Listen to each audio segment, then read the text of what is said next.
I watched my wife's face really light up for the first time in months.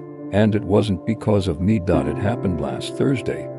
In the parking lot outside a low-key sushi spot we'd gone to maybe a dozen times. I was fumbling with the takeout bag, trying to balance it with my phone between my neck and shoulder, when she suddenly broke into the kind of smile I hadn't seen since our wedding day. That warm, involuntary kind of joy that just explodes across your face. But she wasn't looking at me, she was looking past me, at someone else. That moment stuck to me like a burr. I didn't turn around right away. I just watched her expression fade the second she realized I'd noticed. She blinked, looked down, smoothed her hair back like she was brushing off a thought. I asked who it was. She shrugged. "Nobody," she said. "Thought I saw someone from work." We drove home in silence. The sushi sat between us like a stranger. I couldn't even taste it later. I told myself not to overthink it. Could have been a random face, right? Someone who just looked familiar. But the next morning, she left her phone on the kitchen counter when she went to shower. And it buzzed twice before I even touched my coffee. And the name on the screen, it wasn't nobody. It was Damien. Now, you don't know Damien. Hell, I barely know Damien. He's one of those people your partner mentions in passing. "Oh, Damien from finance said something funny today. No big deal." A harmless workplace name drop. Like Carol from HR or Greg with the loud keyboard. But seeing his name light up her phone at 6:41 in the morning, that's not workplace harmless. My stomach turned. I wasn't snooping, I swear. I wasn't. But the screen stayed on just long enough to show the preview. Still thinking about last night. That's all I got before it dimmed. I stood there, coffee in hand, staring at her phone like it might explode. My brain was sprinting while my body froze. What was last night? We had sushi, came home, watched some reality TV, and went to bed not touching. Back to back like usual. So what the hell was he still thinking about? I should have just asked her right then, but you know what I did? I put her phone down, turned away, and pretended I didn't see a thing, like a coward. But here's the thing. The second she walked back in and picked up her phone, she knew. And what she said next nearly made me drop my mug. "You didn't read that, did you?" she asked, without even looking up from the screen. Her tone was casual to casual, like asking if I'd let the dog out or taken the trash to the curb. Not the kind of question you ask unless there's something to read. That confirmed it more than the message itself. I played dumb. "Read what?" She finally looked up. Eyes wide for a flicker of a second, then narrowed. Calculating. The Damien text? It wasn't. Whatever. He just gets weird sometimes. Weird, that's how she brushed it off.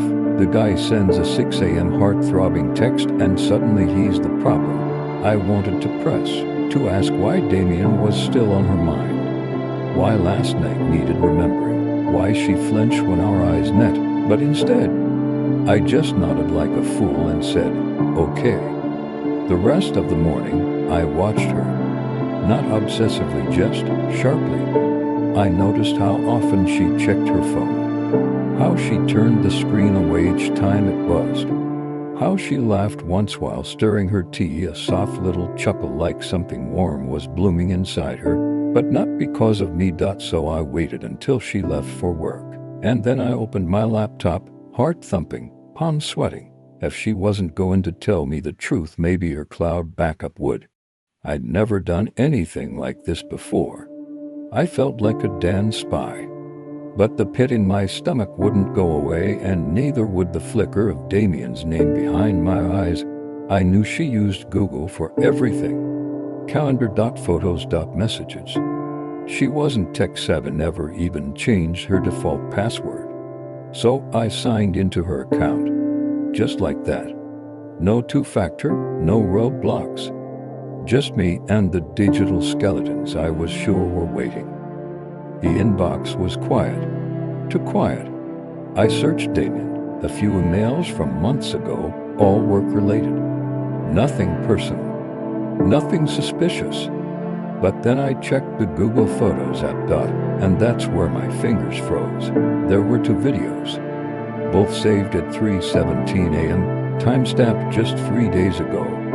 She hadn't been home that night. She'd said there was a client dinner, and she was crashing at her friend Avery's downtown. I remember because I'd eaten leftovers and fallen asleep alone. But the first video, it was 10 seconds, blurry, looked like the inside of a car, someone her laughing softly, a man's voice in the background, low, warm, close, not mine. The second video, she was whispering something I couldn't quite hear, and then she said his name, not Damien. Nathan. Nathan? I sat there blinking at the screen, trying to make sense of it. Who the hell was Nathan? Not a name I'd heard her say not once in all our years together. And yet there she was, in the dark, whispering it like it was sacred. I replayed the video again, slower this time. Her voice was breathy, like she was trying not to wake someone or maybe not get caught. Then came the kicker: don't fall asleep yet.